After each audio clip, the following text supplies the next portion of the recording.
नमस्कार दोस्तों, आज 8 मार्च है अंतर्राष्ट्रीय महिला दिवस यानी इंटरनेशनल वुमेन्स डे। इस पावन अवसर पर संसार के समस्त नारी शक्ति को प्रणाम करता हूं। आज का दिन शक्ति और समर्पण का दिन है। यह संकल्प से उपजी आशा और विश्वास का जन्मदिन है। इस पावन अवसर पर एक कविता प्रस्तुत कर रहा हूं जिसका शीर्षक है ओ घोरे लक्ष्मीबाई मर्दानी के। यह कविता एक वीरांगना की अदम्य साहस एवं वीरता की अनेकों कहानियों को अपने में समेटे हुए है। यह कविता प्रतीकात्मक शैली में है। अंग्रेजों और झांसी के रानी के बीच भीषण युद्ध चल रहा है। अपने पीठ पर दूध मुंहे बच्चे को बांधे, घोड़े का लगाम दांत से दबाए, दोनों हाथ में तलवार, पूरी तरह से घायल, दुश्मन के भाले से पेट की अतरिया निकल चुकी है, उसे बांधे। अंग्रेजों का गर्दन काटते हुए झांसी की रानी आगे बढ़ रही है। रास्ते में एक बड़ा सा नाला आ पड़ता है जिसे उनका घोड़ा उस नाला को तरप नहीं पाता। पीछे से अंग्रेजों के तलवार के वार से रानी पूरी तरह मूर्छित होकर गिर पड़ती है और वहीं उनका अंत हो जाता है। कभी कल्पना करता है, काश अगर वो घोड़ा वो नाला कूद गया होता तो आज भारत का इतिहास कुछ और होता। कभी कहता है, काश अगर वो घोड़ा वो नाला कूद गया होता, काश अगर वो घोड़ा वो नाला कूद गया होता, वो घोड़े समर भवानी के, लक्ष्मीबाई मर्दानी के। तू चूक गया कुछ लिखते लिखते कुछ पन्ने अमर कहानी के, वो घोड़े समर भवानी के, लक्ष्मीबाई मर्दानी के। तू एक उछाल हुमक भरता, तू एक उछाल हुमक भरता, नाले के पार उतर जाता, घोड़े बस इतना कर जाता, चाहे अगले पल मर जाता।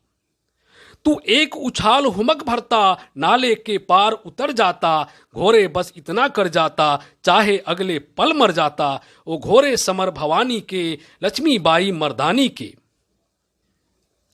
क्या उस दिन तेरी काठी पर अस्वार सिर्फ महारानी थी? क्या अपना बेटा लिए पीठ पर केवल झांसी की रानी थी? क्या उस दिन तेरी काठी पर अस्वार सिर्फ महारानी थी? क्या अपना बेटा लिए पीठ पर केवल झांसी की रानी थी? घोड़े तू शायद भूल गया, घोड़े तू शायद भूल गया, भावी इतिहास पीठ पर था। ऐ अश्व काश समझा होता, भारत का भाग्य पीठ पर था। घोड़े तू शायद भूल गया, भावी इतिहास पीठ पर था। ऐ अश्व काश समझा होता, भारत का भाग्य पीठ पर था। सकार क्रांति सचमुच उस दिन कर रही सवारी थी। ऐ अश्व काश समझा होता, वो घड़ी जुगों पर भारी थी। सकार क्रांति सचमुच उस दिन कर रही सवारी थी। ऐ अश्व काश समझा होता, वो घड़ी जुगों पर भारी थी। तेरे उस एक फैसले से भारत का भाग्य बदल जाता, घोड़े बस इतना कर जाता, नाले के उस पार उतर जाता, चाहे अगले पल मर जाता, वो घोड़े समर भवानी के, लक्ष्मीबाई मर्दानी के। यहां एक प्रसंग महाराणा प्रताप के घोड़े चेतक से किया गया है, जिसमें घोड़े चेतक ने महाराणा प्रताप का शांत अंत समय तक दिया है। वैसा ही अगर महारानी का घोड़ा महारानी का साथ दिया होता तो आज भारत का इतिहास कुछ और होता। कभी आगे कहता है, ऐ अश्व काश उस दिन तूने चेतक को याद किया होता। ऐ अश्व काश उस दिन तूने चेतक को याद किया होता, और नाले पर ठिठके पांवों में थोड़ा उन्माद भरा होता। ऐ अश्व काश उस दिन तूने चेतक को याद किया होता, और नाले पर ठिठके पांवों में थोड़ा उन्माद भरा होता। चेतक यों ही ठिठका था, चेतक यों ही ठिठका था, राणा सरदार पीठ पर बैठा था लहू लुहान थका हुआ, मेवारी ताज पीठ पर बैठा था। चेतक यों ही ठिठका था, राणा सरदार पीठ पर बैठा था लहू लुहान थका हुआ, मेवारी ताज पीठ पर था। लेकिन अंतर क्या था?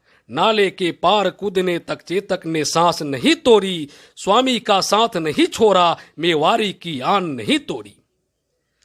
लेकिन अंतर क्या था? नाले के पार कूदने तक चेतक ने सांस नहीं तोड़ी, स्वामी का साथ नहीं छोड़ा, मेवारी की आन नहीं तोड़ी। ओ घोरे तू भूचाल में अपनी चाल भर लेता, तरपना तेरा अमर हो जाता, चाहे अगले पल मर जाता। ओ घोरे समर भवानी के, लक्ष्मीबाई मर्दानी के। कभी कल्पना करता है, काश कुछ ऐसा होता कि नाला ही अपना पानी स्वयं सोख लेता और रानी को आगे बढ़ने का मार्ग दे देता, तो आज भारत का इतिहास कुछ और होता। कभी कहता है, जो होना था वो हो गया, मगर वो कसक आज तक मन में है। जो होना था वो हो गया, मगर वो कसक आज तक मन में है। तेरी उस झिझकन ठिठकन की वो चुभन आज तक मन में है। ऐ नाले तू ही कुछ करता, ऐ नाले तू ही कुछ करता, निज पानी स्वयं सोख लिया होता, रानी को मार्ग दिया होता, अनभल को रोक लिया होता, तो तुझे गंगा माँ जैसी आज तेरा ही पूजन करते, तेरे जल की छींटा लेकर हम अपना मन पावन करते। ऐ नाले तू ही कुछ करता, निज पानी स्वयं सोख लिया होता, रानी को मार्ग दिया होता, अनभल को रोक लिया होता, तो तुझे गंगा माँ जैसी आज तेरा ही पूजन करते, तेरे जल की छींटा लेकर हम अपना मन पावन करते। तेरे उस एक फैसले से भावी का लेख बदल जाता, घोरे बस इतना कर जाता, नाले के पार उतर जाता, चाहे अगले पल मर जाता। ओ घोरे समर भवानी के, लक्ष्मीबाई मर्दानी के। धन्यवाद।